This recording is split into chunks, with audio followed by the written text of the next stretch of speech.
նույնիսկ զենքի կանոնների վարման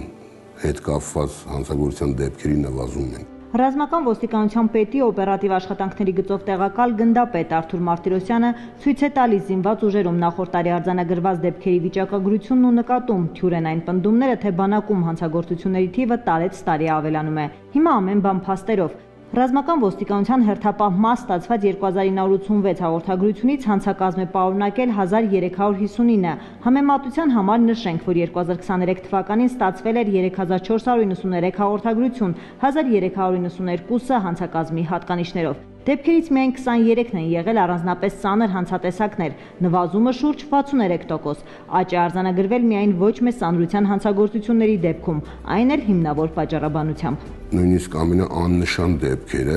արձանագրվում է եւ դրանց գերեվական կամ կարգապահական հետևանքները ըստ էության վրա է հասնում, որը մեծ կանխարգելիչ բնույթ ունի։ Անցած ժամանակաշրջանում նաև վերահսկել ենք վերադաս հրամանատարների կողմից կարգապահական խախտումների արդյունքում անցկացված ծառայական քննությունների եւ դրա արդյունքում զինծառայողներին կարգապահական պատասխանատվության ենթարկելու process-ը, որը նույնպես շատ կարևոր է։ Բանակում կատարված հանցագործությունների թվի նվազման մասին է փաստում նաև զինդատախազության տվյալները։ Ըստ այդմ նախորդ տարվա ընթացքում զինված ուժերում արձանագրվել է 2093 դեպք, 265-ով պակաս 2023 թվականի համեմատ։ Գրանցվածներից 762-ը եղել են պատահարներ, 1331-ը ենթադրյալ հանցագործություններ։ Բոլոր դեպքերում նվազման միտում կա։ Նույն պատկերն է նաև արձանագրված մահերի դեպքում։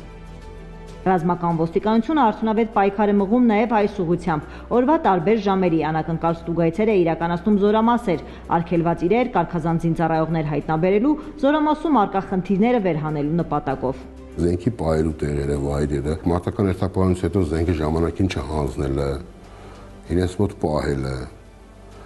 այս ամենը արձանագրվել համապատասխան միջնորդագրերով ներկայացվել է իրավասու ղեկավարներին եւ անցկացվել է ծառայական քննություն։ Ռազմական ոստիկանությունում պարբերաբար իրականացվում են վերլուծություններ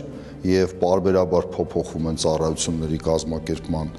ալգորիթմը, որպեսզի առաջ եկող մարտահրավերներին կարողանանք հստակ եւ արագ եւ օպերատիվ արձագանքել։ Առանձնազրույցների բացատրական աշխատանքների միջոցով են ռազմական ոստիկանության աշխատակիցները պայքարում արատավոր այնպիսի բարքերի դեմ, որոնք հակասում են կանոնագրքային փոխհարաբերություններին։ Այդպիսի վարքագիծ դրսևորած զինծառայողների տվյալները փոխանցվում են համապատասխան ստորաբաժանում, վերջիններիս նկատմամբ հսկողություն իրականացնելու նպատակով։ Կոպիտ կարգապահական խախտումները դրանք հիմնականում օրվա կարգացակի խախտումներն են,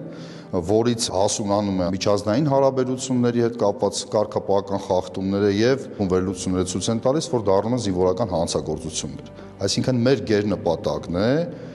շեշտը դնել ոչ թե զինվորական հանցագործությունների բացահայտման վրա, այլ կարգապահական խախտումների կանխարգելման եւ թույլ չտալու, որպեսզի դրանք հետագայում դառնան զինվորական հանցագործություններ։ Թյուր են նաև այն պնդումները, թե զինվորական հանցագործությունները չեն բացահայտվում եւ մեղավորները պատասխանատվության չեն ենթարկվում։ 2023 թվականին դատարաններում մեղադրական դատավճռով ավարտվել են 394 քրեական գործեր 426 անձի վերաբերյալ։ 2024 թվականին կատարված հանցագործությունների դեպքերի բացահայտման ցուցանիշը կազմել է 93.6%։ Պաշտպանության նախարարությունը բանակում կատարված հանցագործությունների կանխարգելման հարցում կարևորում է ռազմական ոստիկանություն հասարակություն կապի ամրապնդումը։ Գերատեսչությունը քաղաքացիներին հորդորում է որևէ խնդրի մասին իմանալու դեպքում ահազանգել 188 թեժգից։ Արդյունավետ համագործակցությունը միտված է ավելի կարգապահ, կանոնադրային հարաբերությունների վրա հիմնված բանակ ունենալուն։